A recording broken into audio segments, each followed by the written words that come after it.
अस्सलाम वालेकुम साथियों, बाकलावा बनाने लगे हैं। एक बहुत ही मज़ेदार मिठाई के जब हम बनाते हैं तो हम खाते ही रहते हैं। हमारे फेसबुक पेज पे भी साथियों ने कहा कि रेसिपी चाहिए, तो हमने कहा कि हम खा खा के ज़िंदा बचे तो ज़रूर दे देंगे, क्योंकि जाहिर है मिठाई है, देसी घी है, चीनी है, तो शुगर एक न्यू एज पॉइजन। इस मिठाई का ताल्लुक टर्की से है, तुर्की से, और कुछ स्कॉलर्स जो हैं वो ये कहते हैं कि इसका ताल्लुक ईरान से है, कुछ कहते हैं कि ग्रीस से है, लेकिन मेनली इसको टर्की और ग्रीस के साथ जोड़ा जाता है कि इसका ओरिजिन वहाँ है। तो बहुत सी रेसिपीज़ में हनी का इस्तेमाल भी होता है, हम वो नहीं करेंगे। हनी बेसिकली जब आप सोचेंगे जिनको थोड़ी बहुत नो हाउ है मिठाइयाँ बनाने की, या शुगर के इस्तेमाल की, या चाश के इस्तेमाल की, वो ये बखूबी जानते हैं कि कोई कोई चीज़ ऐसी है जिसमें आप चाहते हैं कि चीनी जम जाए, वो क्रिस्टलाइज हो जाए, और कोई कोई मिठाइयाँ ऐसी हैं जिसको बना के हम नहीं चाहते कि उसकी चीनी जमे। तो उसके लिए यूजुअली जैसे हम भी बनाते हैं कोई मिठाइयाँ, तो उसमें ग्लूकोज सिरप का इस्तेमाल कर लेते हैं। ग्लूकोज सिरप एक जेल सी होती है, एक जार में आती है, आपको बाज़ार से मिल जाएगी, बाहर की दुनिया में तो अवेलेबल होता है। अगर आपके पास ग्लूकोज सिरप नहीं है तो आप 4-6 ड्रॉप्स लेमन के डाल दें, वो भी वही काम करता है कि चीनी को फिर जमने नहीं देता। और हनी जो है उसका भी यही काम है कि वो चीनी को क्रिस्टलाइज नहीं होने देगा, जमने नहीं देगा। तो हम हनी का फ्लेवर इतना पसंद नहीं करते हैं, उसकी खुशबू बिल्कुल अलग होती है। तो सबसे पहले शुगर सिरप बनाते हैं। हमारा नहीं ख्याल कि हम ये सारा इस्तेमाल करेंगे।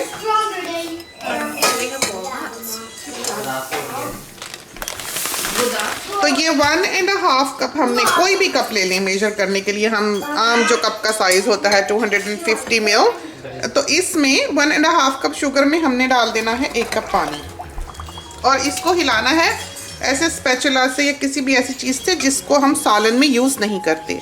और इसकी सबसे ट्रिकी चीज़ ये है कि चाश सही होनी चाहिए। हमें ऐसा लगता है कि उसमें से कच्चापन ना आए, तो चाश को समझना इस रेसिपी के लिए या मिठाइयों के लिए सबसे इम्पॉर्टेंट है, जो बहुत ही कम आपको कोई बताएगा। तो ये घी का कैन है, हमारे ख्याल में न्यूजीलैंड का घी है, बहुत ही बेहतरीन, और इसको हमने बॉइलिंग वाटर में रखा है ताकि ये अच्छी तरह से साफ़ हो जाए और घी जो है वो बिल्कुल भी ज़ाया ना जाए। और ये है वो पेस्ट्री जिससे ये बनता है। तो ये तो लंबा डब्बा है घी का, देसी तरीका के चूल्हे पे रख दिया थोड़ी सी आंच पे, तो उसी वक्त जो है ये मेल्ट हो जाएगा। तो ये 1 कप हमने प्योरीफाइड बटर लिया है, यानी कि घी, देसी घी। ये है pistachio. So this is pistachio, और इसमें एक कार्डमम को क्रश करके उसका आधा हमने डाल दिया, उसमें स्किन नहीं है, छिलका नहीं है। And this is the consistency जो हमने क्रश किया है। Filo pastry. Just gonna make one and I will roll this up ताकि ये क्या कहते हैं, ड्राई ना हो, ड्राइज आउट क्वाइट क्विकली। तो कहते तो हैं कि गीला कपड़ा ऊपर करके डाल दो, लेकिन when I tried to do that the filo just stuck to the कपड़ा, तो I am just gonna use सूखा कपड़ा। तो ये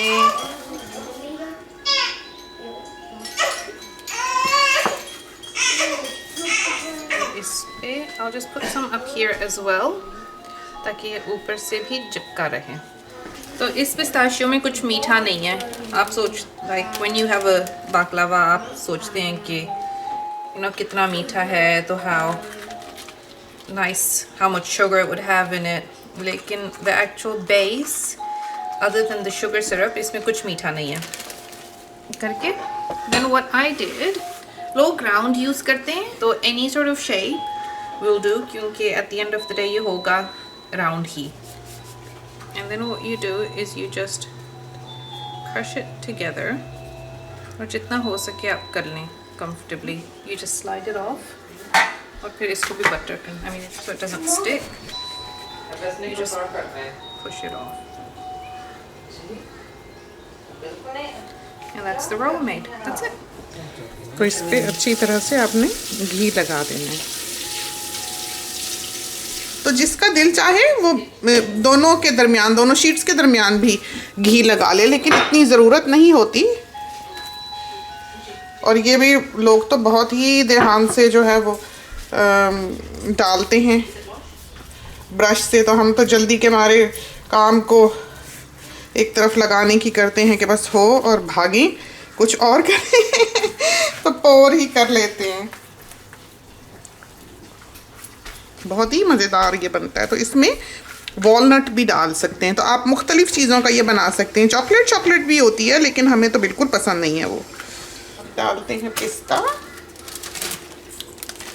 इसमें बिल्कुल ज़रा सी, जैसा कि पहले हमने बताया कि इलायची है, तो आधा कप अगर पिसा हुआ हो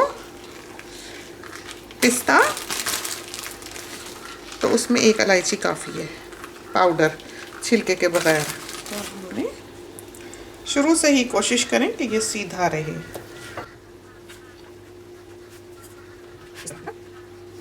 रोल किया,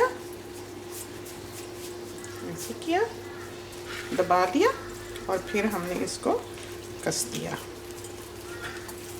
इस तरह पर कस के। हमने इसको स्लाइड करके यहाँ डाल लिया, ये देखिए, और इस पे लगा दिया खूब सारा घी। अंदर भी है, तो इसी तरह पर बाकी की हमने तैयार कर लेनी है। तो ये देखिए बिल्कुल तैयार है। इसको अब हम डालते हैं अवन में।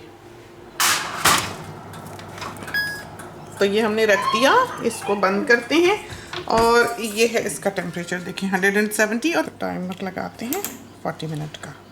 तो ये हम बना रहे हैं मियाँ साहब के ले जाने वाले पराठे। अब ये हमने आपको हमारे ख्याल में सिखाए हुए हैं। तो ये हमारे मियाँ साहब जो हैं ये लेके जाते हैं काम पे। इसको हम फ्रीज़ कर देंगे आधा काट के, और इसको फॉइल पेपर में ऐसी प्लेटें सी बना के जिपलॉक बैग में डाल देंगे सारी। और फिर जब मियाँ साहब को चाहिए होगा वो एक प्लेट बीच में से निकाल के फॉइल पेपर वाली ले जाएंगे। वहाँ पर ये ग्रिडलर जो रोस्टी टोस्टी होता है, सैंडविच मेकर होता है, उसमें रखेंगे, ताज़ा का ताज़ा हो जाएगा। तो कुछ आलू के बना देते हैं, कुछ कीमे के बना देते हैं, कुछ माश की दाल के बना देते हैं। ये देखें, तो ये चाश, तो जो इस पे से कतरे गिरे, आखिरी गिरे, लटक लटक के गिरे, तो समझ लें उस वक्त चाश जो है बिल्कुल रेडी है। इसमें हमने अब लीमू डालना है, वरना ये क्रिस्टलाइज होगी।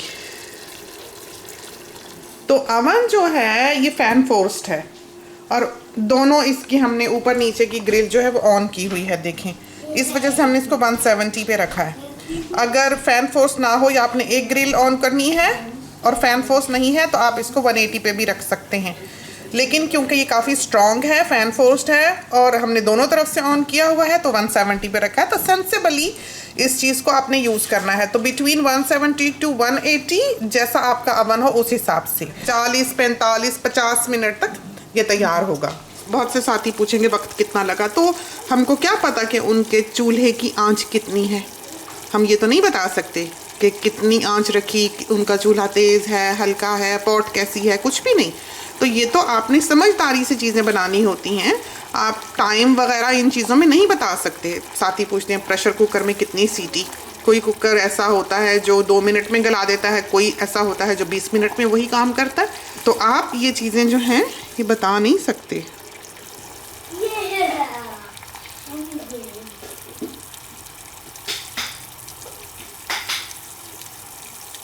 ये देखा, लंबा कतरा गिरा तो एक दुम बन जाती है ड्रॉप की। अब हम इसको बंद करते हैं।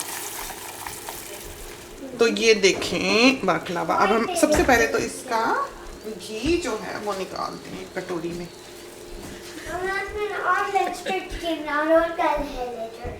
अच्छा जान, ये निकाला घी,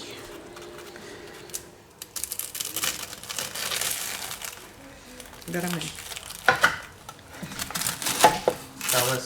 रायता कैसा है? बहुत अच्छा। जो ग्रीक बाकलावा है उसमें सिनेमन, जो वो सिरप भी बनाते हैं, हनी का सिरप, उसमें वो सिनेमन डालते हैं। चीनी भी होती है, हनी भी होता है उसमें।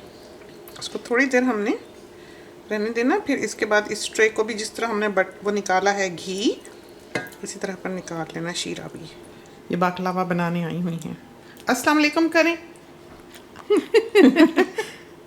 अस्सलाम वालेकुम। सुना, स्माइलियाँ ही इतनी हुए जा रही हैं, देखिए जी। तो इसको हमने 2-4 मिनट रखे रहने देना है शीरे में, जितना इसने एब्जॉर्ब करना हो कर ले। और फिर इस शीरे को हमने उल्टा लेना है पॉट में, जो कि बाकी का बचा हुआ शीरा है। जब हम और बाकलावा बनाएंगे तो वो शीरा जो है वो उसमें यूज़ कर लेंगे।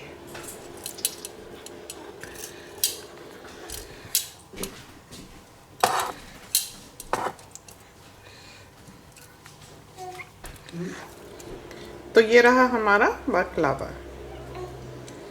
बहुत ही मज़ेदार। खुदा करे कि ये रेसिपी जो है ये आपको पसंद आए और आपकी बहुत अच्छी तैयार हो। इसके साथ ही हमें इजाज़त दीजिए। अल्लाह हाफिज़।